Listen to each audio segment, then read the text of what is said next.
आपका हमारे channel NSTI take info में स्वागत है। पिछले बार हमने क्लास में पढ़ा था फिजिक्स में, साइंस के अंदर फिजिक्स है और फिजिक्स में हमने पढ़ा था प्रकाश यानी लाइट।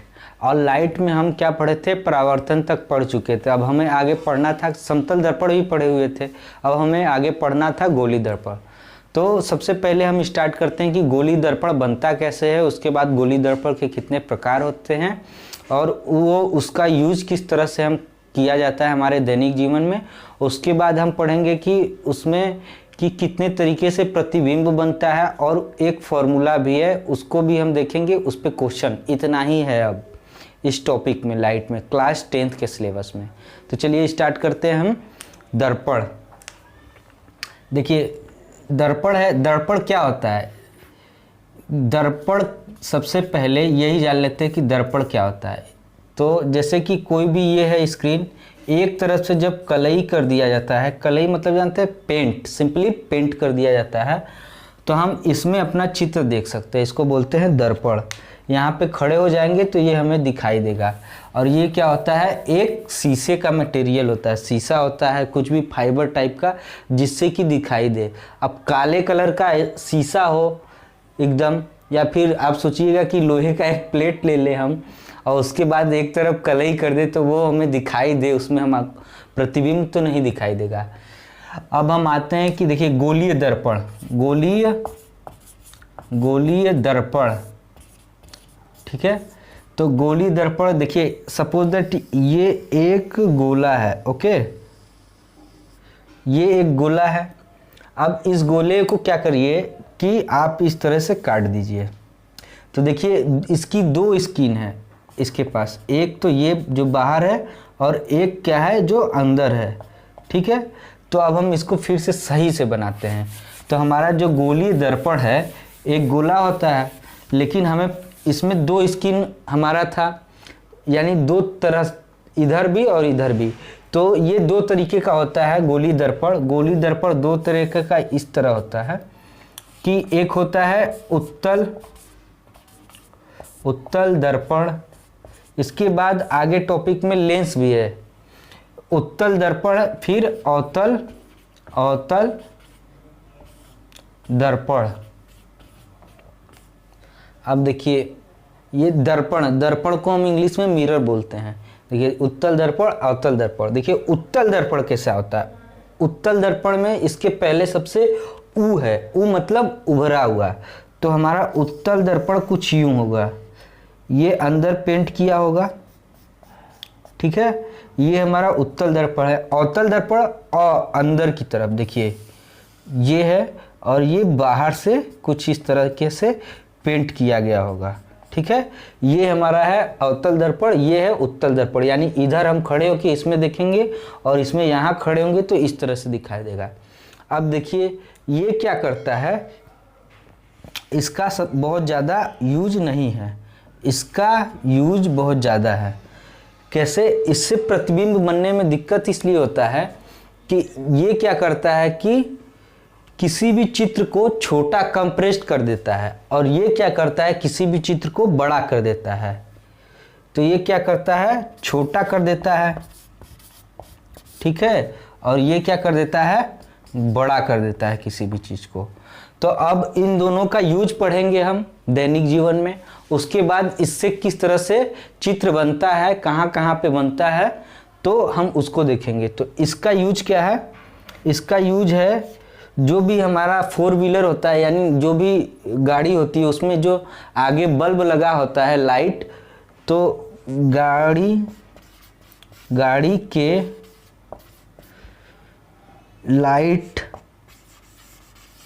लाइट के रूप में, ठीक है।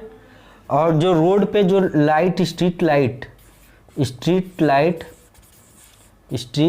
लाइट में भी यूज होता है, ठीक है। और ये कहाँ यूज होता है, तो जैसे डॉक्टर होता है, दांत होत में कोई भी कैविटी आ जाता है, सड़न वगैरह आ जाता है, तो वो अवतल दर्पण से ही देखता है कि वो कैविटी कितनी बड़ी है। तो ये क्या होता है, ये डॉक्टर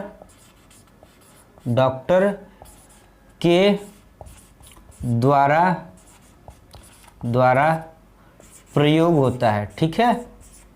और इस दूसरा इसका क्या है, ये तो डॉक्टर के द्वारा एक हो गया प्रयोग। इसका दूसरा यूज है कि हम इसका किसी भी चीज़ को, चित्र को थोड़ा बड़ा कर लेते हैं इससे देखने के बाद। तो जैसे कोई भी एकदम क्लीन शेव करना होता है, किसी को एकदम चिकना दाढ़ी बनाना होता है, तो वो भी इसका प्रयोग करता है। तो क्या करने में, दाढ़ी बनाने में। हालांकि सब लोग जो है कि सिंपल मिरर जो होता है फ्लैट वाला, वो वाला यूज करता है, लेकिन कुछ कुछ लोग जो है कि ये वाला भी यूज करते हैं। एक्चुअली ये वाला कौन यूज करता था हमारे देश में, जब अंग्रेज थे 1947 से पहले, तो इसका यूज करते थे स्मार्ट दिखने के लिए। अब हम आते हैं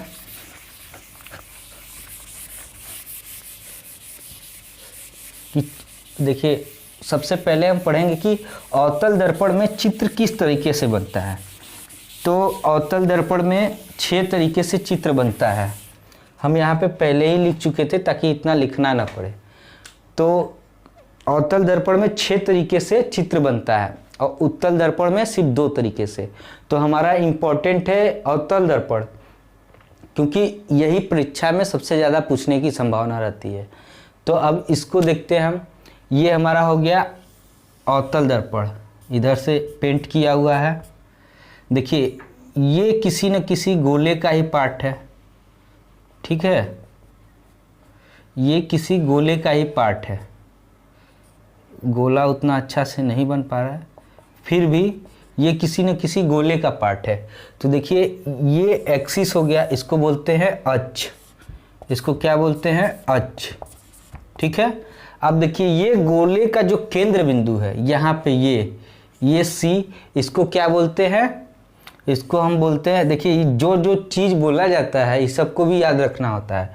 तो वक्रता केंद्र बोलते हैं, ठीक है।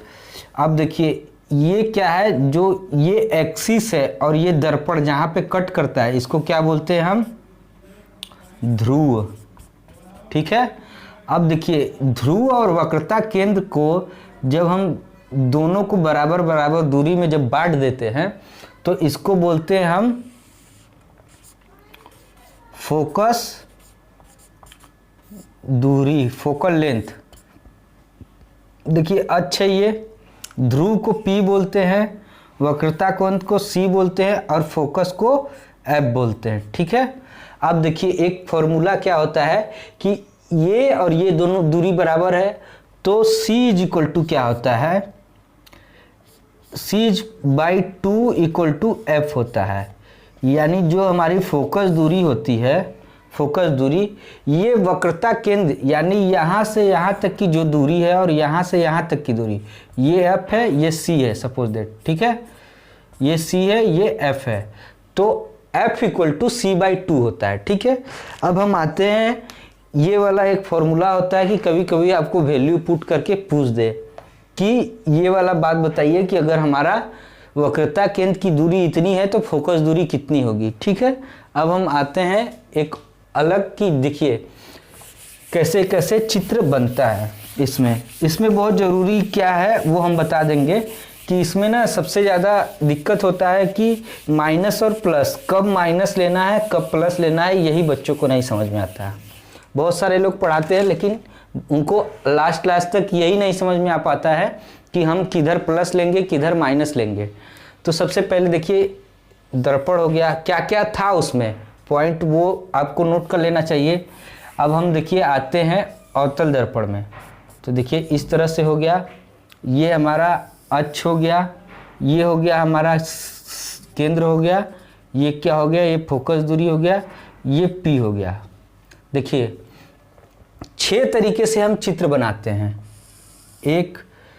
देखिए, एक तो होता है हमारा जब कोई भी सामान या फिर कोई भी इमेज, यहाँ पे वस्तु बोलते हैं, यहाँ पे कोई भी वस्तु अनंत पे हो तब कहाँ चित्र बनेगा और कैसा बनेगा। अगर हमारा जो वस्तु है वो अनंत और वक्रता केंद्र के बीच में होगा तब कहाँ बनेगा, तीसरी बात होती है कि जब वक्रता केंद्र पे होगा तो कहाँ बनेगा, वक्रता केंद्र और फोकस के बीच में होगा तो कहाँ बनेगा, और फोकस पे होगा तो कहाँ बनेगा, और फोकस और ध्रुव के बीच में होगा तो कहाँ बनेगा। तो इस तरीके से 6 चित्र बनते हैं। देखिए 6 है। अवतल दर्पण में बने प्रतिबिंब की स्थिति एवं प्रकृति 6 प्रकार की होती है। तो सबसे पहले हम देखेंगे कि अगर हमारा कोई भी बॉडी वस्तु अगर अनंत पे हो तो कहाँ पे चित्र बनेगा उसका, और वो किस तरीके का होगा। तो अनंत पे है ये, तो इसको थोड़ा बड़ा कर लेते हैं, ठीक है। देखिए ये ऐसे गया, देखिए ये इस तरीके से है, तो यहाँ पे जाने के बाद टकरा जाता है और टकराने के बाद यहाँ पे आता है, ये हो गया। तो ये इस तरह से जाता है और इस तरह से टकरा जाता है। अब इसके बाद हमारा ये हो गया। अब एक यहाँ से मिलाइए, थोड़ा सा भी है इस तरफ से, ये ऐसे गया और ये भी इस तरह से टकराया। तो देखिए ये यानी हमारा पहला जो चित्र होगा वो फोकस दूरी यानी F पे बनेगा।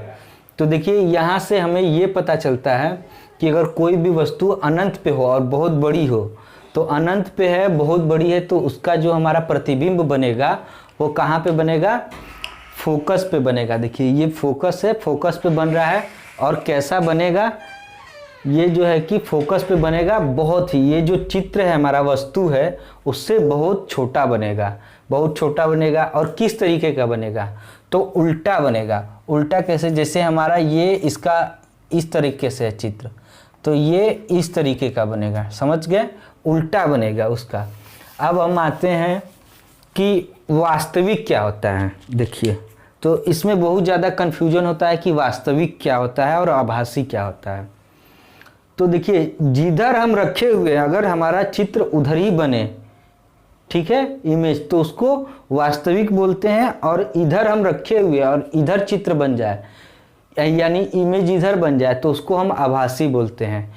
जैसे सिंपल मिरर यानी जो हम दर्पण घर में देखते हैं, सिंपल जो फ्लैट वाला होता है, तो उसमें क्या होता है, हमारा प्रतिबिंब उस तरफ बनता है, हम उस प्रतिबिंब को छू नहीं सकते हैं या इसे टच नहीं कर सकते उंगली से।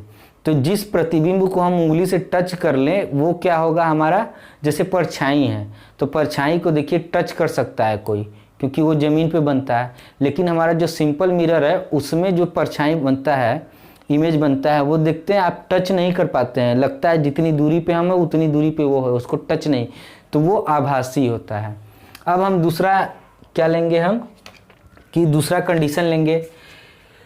अब हम किधर से किधर कौन सा पॉजिटिव और नेगेटिव ये भी बता देते हैं। देखिए अगर हमारा ये जो हमारा मिरर ये है दर्पण, अगर इस दर्पण के ध्रुव से इधर आते हैं तो ये नेगेटिव होता है, इधर आते हैं तो पॉजिटिव होता है। ये बात समझना है कि यहाँ पॉजिटिव और यहाँ नेगेटिव। जैसे हमारा ये दर्पण है, ये है, तो ये P बिंदु है, यहाँ से मान लीजिए ऐसे है, ये P बिंदु है, तो इधर पॉजिटिव होगा इधर नेगेटिव। या फिर हम इसी तरह से लेते हैं क्योंकि हमको सोचना पड़ता है। अगर एक ही हम लेंगे ना, हम बदल भी सकते हैं, लेकिन जो स्टैंडर्ड है वो इस तरह से माना गया है। अब आप सोचेंगे कि इस तरीके से क्यों माना गया है, क्योंकि हम देखिए उस बार भी हम बताए थे कि देखिए इस तरीके से खींच के बताए थे। देखिए इधर क्या होता है, प्लस होता है x, और इधर क्या होता है x माइनस। तो जब हम ये पॉइंट है इससे इधर जाते हैं तो ये माइनस हो गया, और इससे इधर जाते हैं तो ये प्लस हो गया, ठीक है। अब हम आते हैं यहाँ पे, माइनस कहाँ लेना है प्लस कहाँ लेना है, ये बात आपको समझ में आ गई। अब हम जब प्रश्न करेंगे तो उसमें देखेंगे कि किस तरीके से। अब हम आते हैं अगले पॉइंट पे कि जब हमारा जो वस्तु है वो वक्रता केंद्र और अनंत के बीच में हो तब कहाँ हमारा चित्र बनेगा। तो वक्रता केंद्र और अनंत के बीच में होगा तो हमारा चित्र कुछ ही ऐसे बनेगा। ये है हमारा अवतल दर्पण, ये है C, ये है F। अब देखिए यहाँ पे कहीं हमारा ये है अनंत, यानी इधर अनंत है और ये वक्रता केंद्र है। तो अनंत को इस तरह से लिखते हैं, ठीक है, इनफाइनाइट इस तरह से होता है, लिखा जाता है डोनेट। अब देखिए ये वाला है, यहाँ पे, तो ये कहाँ बनेगा, यहाँ पे बनेगा कुछ। अब इसके बाद देखिए ये हो गया, ये ऐसे आएगा और इसके बाद एक ऐसे जाएगा। तो देखिए ये हमारा चित्र बना, यहाँ पे सी है। देखिए ये अगर इसका सिर ऊपर है तो इसका सिर नीचे हो जाएगा।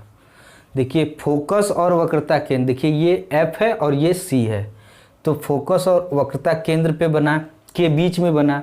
और वस्तु जितनी बड़ी है, मान लीजिए वस्तु कितनी है, 2 मीटर लंबी है, तो ये चित्र कितना बड़ा बनेगा, इमेज कितना बड़ा बनेगा, 2 मीटर से छोटा बनेगा। और उल्टा तो बन ही रहा है, आप देख रहे हैं कि इसका सर ऊपर है, ये इसका सर नीचे है। और हम पहले ही बता चुके थे कि ये इस तरफ बनेगा, जिधर हमारा रखा हुआ है इधर ही बनेगा। तो ये क्या हो जाएगा, वास्तविक, यानी हम इसको टच कर सकते हैं। अब हम आते हैं तीसरे कंडीशन के ऊपर, कैसे बनेगा। तो देखिए अगर वक्रता केंद्र पे ही है तो वो किस तरीके का बनेगा। ये है, ये हमारा C हो गया, ये हमारा F हो गया, ये हमारा P हो गया। इतना बड़ा इमेज है, ठीक है। ये यहाँ से गया और ये वापस आ गया, ठीक है। फिर ये यहाँ से गया, ये वापस आया, ये यहाँ से गया और यहाँ टकराने के बाद यहाँ आ गया। अब देखिए ध्यान से कि ये वाला हमारा यहीं पे बना, चित्र भी, वस्तु भी यहीं पे है, चित्र भी यहीं पे है। तो अब हम देखते हैं क्या इस पॉइंट में कि अगर हम कोई वस्तु जितना बड़ा वक्रता केंद्र पे रख देंगे उसका प्रतिबिंब भी उतना ही बड़ा बनेगा और वो क्या होगा, उल्टा बनेगा, ठीक है। इस तरीके का बनेगा, बार बार उल्टा ही बनेगा।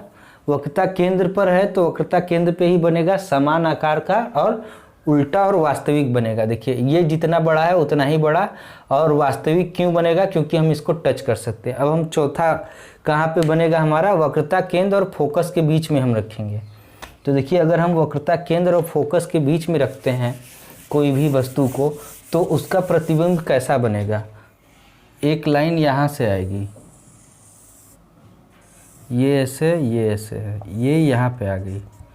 देखिए एक ये टॉप से जाएगा, ये इमेज लेते हैं बार बार हम लोग, तो ये टॉप से आएगा तो ये यहाँ पे बनेगा। देखिए अगर हम वक्रता केंद्र और फोकस के बीच में रखते हैं कोई भी वस्तु, तो हमारा कहाँ बनेगा, ये अनंत और वक्रता केंद्र के बीच में बनेगा। देखिए फोकस तथा वक्रता केंद्र के बीच में रखते हैं और बड़ा बनता है, जितना बड़ा वस्तु होता है उससे बड़ा होता है और उल्टा बनता है। देखिए वक्रता केंद्र और अनंत के बीच में बहुत बड़ा बनता है, ठीक है। अगर हम फोकस पे रख देते तो समझ जाइए कि ये फोकस है, ये केंद्र है, ये F है, ये P है।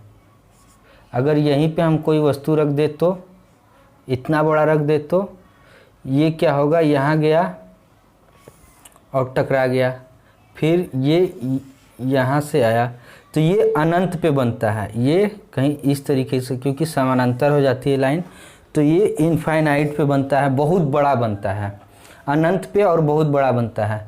और एक और कंडीशन होता है कि अगर फोकस और ध्रुव के बीच में रख दिया जाए तो कैसा बनेगा। फोकस और ध्रुव के बीच में अगर हमको ये रख दिया जाए अवतल दर्पण में, तो कहाँ बनेगा, ये इस तरीके से है। इधर भी अच्छा है हमारा, ये हो गया C, ये हो गया F, ये हो गया P, ठीक है। यहाँ पे कोई है चित्र, तो ये कैसा बनेगा हमारा, ये हमारा बनेगा इस तरीके से, यानी इसको हम ऐसे ले जाते हैं तो ये इमेजिनरी बनता है, यहाँ पे कहीं बनता है तो ये इमेजिनरी बनता है। यानी छठे कंडीशन में हमारा जो चित्र होता है, इमेज होता है, फोकस और ध्रुव के बीच में रखेंगे तो ये दर्पण के पीछे बनेगा, बड़ा बनेगा और सीधा और आभासी बनेगा। सीधा बनेगा मतलब ये जितना बड़ा है इतना ही बड़ा बनेगा, ठीक है, जितना बड़ा है इतना ही बड़ा बनेगा, और आभासी बनेगा। देखिए हम बताए थे कि इधर क्या होगा, अगर हम इधर हैं और इधर ही बन रहा है, जिस तरफ हम हैं उधर ही बन रहा है, तो क्या होगा कि ये वास्तविक होगा और उसके दाएं तरफ या दूसरी तरफ बन रहा है तो ये अवास्तविक यानी आभासी होगा। अब हमने ये चीज़ देखा, अब हम आते हैं उत्तल दर्पण की तरफ। तो देखिए ये अवतल दर्पण से बने प्रतिबिंब थे। उत्तल दर्पण में भी कई सारे कंडीशन होते हैं। अच्छा, एक फोकस दूरी और आवर्धन क्षमता में फॉर्मूला होता है। देखिए ये क्या होता है, आवर्धन, देखिए P होता है ये F1/F होता है। तो देखिए आवर्धन क्षमता पूछता कैसे है कि अगर जैसे लेंस का जो है कि पावर पूछता है, ये पावर है और ये क्या है, फोकल लेंथ, ठीक है। तो ये क्या है कि P बराबर 1/F होता है, P इक्वल टू 1/F। तो जैसे हमको कोई भी क्वेश्चन दे दिया कि F इज इक्वल टू 50 है तो सेंटीमीटर है, तो बताइए कि हमारे लेंस की क्षमता कितनी है या पावर कितनी है। तो देखिए ये P बराबर 1/F यानी 50 सेंटीमीटर, इस तरह से करके हम कैलकुलेट कर लेंगे। अब हम अगली क्लास में पढ़ेंगे क्या कि अवतल दर्पण। ये अवतल दर्पण इस बार पढ़ चुके, हम उत्तल दर्पण पढ़ेंगे। उसके बाद एक फॉर्मूला होता है कि फोकस दूरी और जो चित्र जहाँ जो प्रतिबिंब का लंबाई है वो और जो इमेज की लंबाई है उसके हिसाब से एक फॉर्मूला होता है कि 1/F equal to 1/V plus 1/U। तो इस पे रख के हम, इस पे क्वेश्चन बहुत ज़्यादा आता है, हो सकता है एग्जाम में भी आता है। तो ये वाला बात हो गया। अब इसके बाद हम प्रश्न करेंगे। आपको ये वीडियो कैसा लगा, आप हमारे चैनल को सब्सक्राइब कर सकते हैं। जो भी डाउट हो आप कमेंट बॉक्स में लिख देंगे, उसका आंसर आपको मिल जाएगा। धन्यवाद। ये अवतल दर्पण में जिस तरीके से प्रतिबिंब बना था 6 तरीके से बना था। देखिए अनंत पे रखते हैं तो हमारा फोकस दूरी पे बनता था, कैसा बनता है, बहुत छोटा उल्टा वास्तविक। अब देखिए वक्रता केंद्र और अनंत के बीच में है तो हमारा कहाँ पे बनेगा, फोकस और वक्रता केंद्र के बीच में छोटा उल्टा वो वास्तविक। ये सारा याद करने लायक, मतलब याद कर सकते हैं, लेकिन क्या है कि जब आप चित्र बनाएंगे, जो हम लाइन खींच के बना रहे थे उस हिसाब से बनाएंगे तो आपको आसानी से याद हो जाएगा। वक्रता केंद्र पे बनेगा, ये वाला कंडीशन बहुत ज़्यादा याद रखना होता है, क्योंकि वक्रता केंद्र पे है तो वक्रता केंद्र पे ही बनेगा, उतना ही बड़ा बनेगा, उल्टा बनेगा और वास्तविक बनेगा। वास्तविक वगैरह क्या होता है, उल्टा क्या होता है, छोटा बड़ा सब देख लिए थे हम लोग। फोकस दूरी और वक्रता केंद्र के बीच में रखा हो तो वक्रता केंद्र और अनंत के बीच में बड़ा बनता है। जितना बड़ा हमारा चित्र होगा उससे बड़ा बनता है। कितना बड़ा बनता है परसेंटेज या कैलकुलेट करने के बाद ही आपको पता चलेगा। फोकस दूरी पे है कोई चित्र तो कहाँ पे बनेगा, फोकस दूरी पे है तो वो अनंत पे बनेगा और बहुत बड़ा बनेगा। फोकस तथा ध्रुव के बीच में है, फोकस तथा ध्रुव के बीच में है तो हमारा दर्पण के पीछे बड़ा बनता है, सीधा बनता है, जैसा चित्र हो ऐसे हो, अगर इसका मुंडी तो ये ऐसे ही बनेगा, उस प्लाट बनता है, इस वजह से इसको आभासी बोलते हैं। हमने ये भी बता दिया था कि उत्तल दर्पण कैसे किस तरीके का होता है, अवतल दर्पण उसका यूज भी बता दिया था। अब इसके बाद हम पढ़ेंगे उत्तल दर्पण में एक ही तरीके, 2 तरीके का सिंपल सा चित्र बनता है, उसमें इमेजिनरी फॉर्म में बनता है, इस वजह से उत्तल दर्पण पढ़ेंगे हम।